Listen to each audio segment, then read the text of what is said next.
भाई जैसा कि आप सभी को बहुत अच्छे तरीके से पता होगा कि हीरो ने अपनी दो बाइक्स को इंडियन मार्केट के अंदर लॉन्च कर दिया है। एक तरफ आपकी हीरो की एक्सट्रीम 250R और उसी के साथ एक्सपल्स 210। इंडियन मार्केट के अंदर काफ़ी ज़्यादा अच्छा जो है ये बाइक जो है रिस्पांस दिखा रही है। बट अभी हाल ही में कुछ इमेजेस निकल करके आई है जहाँ पर हीरो एक और एक्सपल्स की जो है वो टेस्टिंग कर रहा है। आखिर कौन सी ये एक्सपल्स रहने वाली है, क्या स्पेसिफिकेशन रहने वाली है, कब तक ये बाइक आएगी, उन सारी चीज़ों के बारे में बात करते हैं। सबसे पहले भाई आप इमेजेस चेकआउट कर लो तो आप लोगों को ऐसा लग रहा होगा कि भाई ये तो एक्सपल्स 200 ही है। बट ऐसा नहीं है भाई, थोड़ा सा गौर से अगर आप लोग इमेजेस को चेकआउट करोगे ना तो काफ़ी ज़्यादा चीज़ें जो है वो आपको चेंज देखने को मिलने वाली है। वो कैसे? सबसे पहले अगर मैं सबसे पहले इमेज के बारे में बात करता हूँ तो इस बाइक के अगर आप लुक्स एंड डिज़ाइन देखोगे तो ऑलमोस्ट काफ़ी हद तक सिमिलर लगने वाले हैं जैसे कि आप लोगों को एक्सपल्स 200 देखने को मिलती है। बट यहाँ पर अगर आप सबसे पहली चीज़ नोटिस कर पा रहे होगे कि अगर आप लोग एक्सपल्स 200 को देखोगे ना तो उसके अंदर जो फ्रंट के डिस्क आते हैं भाई वो पैडल डिस्क ब्रेक्स आते हैं।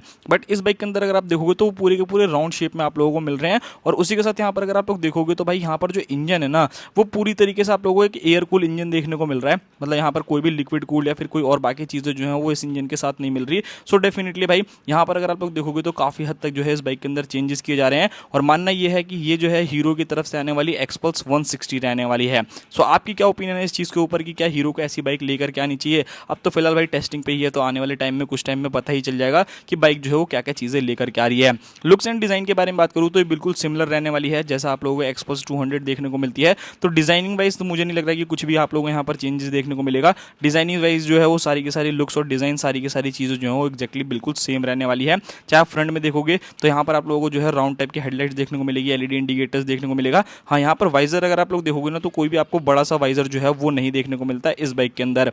वहीं अगर मैं बाकी चीज़ों के बारे में बात करता हूँ, यहाँ पर अगर आप लोग इंजन की तरफ नजर डालोगे तो भाई इंजन जो है ना वो एयर कूल इंजन देखने को लग रहा है। मतलब अगर आप लोग एक्सपल्स 200 के अंदर जाओगे तो वहाँ पर आपको एक ऑयल कूलर देखने को मिलता है। बट इस बाइक के अंदर वो चीज़ें जो है वो नहीं मिल रही हैं। इंजन के बारे में बात की जाए तो हो सकता है कि हीरो इसके अंदर आप लोगों को जो एक्सट्रीम 164V वाला जो इंजन है ना वही यूज़ करे, यानी 163cc का सिंगल सिलेंडर आप लोगों का इंजन जो कि 4 वेल के साथ आएगा। 16.9 bhp का मैक्सिमम पावर, 14.6 न्यूटन मीटर का torque with a 5 speed gear box. सो भाई ये चीज़ें हैं। बाकी अगर मैं फीचर्स के बारे में बात करूँ तो देखो ऑल एलईडी सेटअप तो आप लोगों को देखने में पता ही लग रहा होगा। बाइक के अंदर आपको डिजिटल मीटर मिलेगा, एबीएस आप लोगों को मिलेगा, 12 लीटर का फ्यूल टैंक वो मिलने वाला है। और उसके बाद छोटे मोटे आप लोगों को लाइक गियर इंडिकेटर हो गया, आप लोगों का ट्रिप हो गया, ये सारे छोटे मोटे इन्फॉर्मेशन जो है वो आपको मिल जाएगी।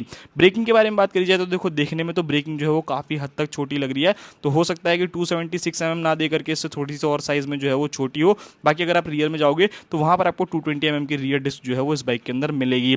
टायर्स के बारे में बात करी जाए तो फ्रंट में आपको 90/90 21 इंचेस के ही टायर देखने को मिलेंगे। और रियर में अगर आप जाते हो तो 120/80 इंच आपको स्पोक व्हील जो है वो मिलने वाले हैं। ट्यूब आप लोगों को मिलेगा भाई, ट्यूबलेस टायर नहीं है तो वो एक थोड़ा सा सरदर्दी जो है वो हो सकता है ऑफ रोडिंग के दौरान। बाकी यहाँ पर अगर मैं बात करता हूँ इसके सस्पेंशन के बारे में तो इसके सस्पेंशन में आपको फ्रंट में टेलीस्कोपिक सस्पेंशन देखने को मिलेगा और रियर में अगर आप जाते हो तो मोनोशॉक एब्जॉर्बर्स मिलेंगे। वेट के बारे में बात करूँ तो लगभग 146 kg के आसपास में जो है इस बाइक का वेट रहने वाला है। ग्राउंड क्लियरेंस जो है वो 220 mm के आसपास में मिल जाएगा और सीट हाइट जो है वो लगभग 825 mm के आसपास में आपको मिलेगा। मतलब ऑलमोस्ट जो ऐसा आप लोगों को एक्सपल्स 200 में देखने को मिलता है ना, कुछ उसी टाइप का आप लोगों को यहाँ पर मिलने वाला है। प्राइसिंग के बारे में बात करूँ तो ये काफी ज्यादा जबरदस्त प्राइसिंग है। लगभग 1,30,000 रुपए में आपको ये बाइक जो है वो इंडियन मार्केट के अंदर मिलेगी। काफी इफेक्टिव प्राइस पे जो है वो कंपनी इस बाइक को लॉन्च करेगी। सो डेफिनेटली मतलब जो एक ऐसा बिगिनर बंदा है ना भाई वो तो डेफिनेटली इस बाइक को ले सकता है। बाकी अगर मैं बात करूँ इस बाइक के लॉन्च डेट के बारे में तो देखो डेफिनेटली अभी टेस्टिंग के दौरान देखी गई है, तो कम से कम 7-8-9 महीने तो आप मान के चल सकते हो। वैसे तो ये इंजन ऑलरेडी जो है वो टेस्टेड है, बट फिर भी भाई यहाँ पर और भी चीज़ें जो है वो देखनी पड़ेगी इसके हिसाब से इंजन कैसा काम करेगा कैसा नहीं। बाकी 2025 के एंड तक हो सकता है कि आपको बाइक इंडियन मार्केट के अंदर देखने को मिल जाए। सो ये तो पूरा वीडियो, मिलते हैं किसी और नेक्स्ट वीडियो में, तब तक के लिए बाय बाय।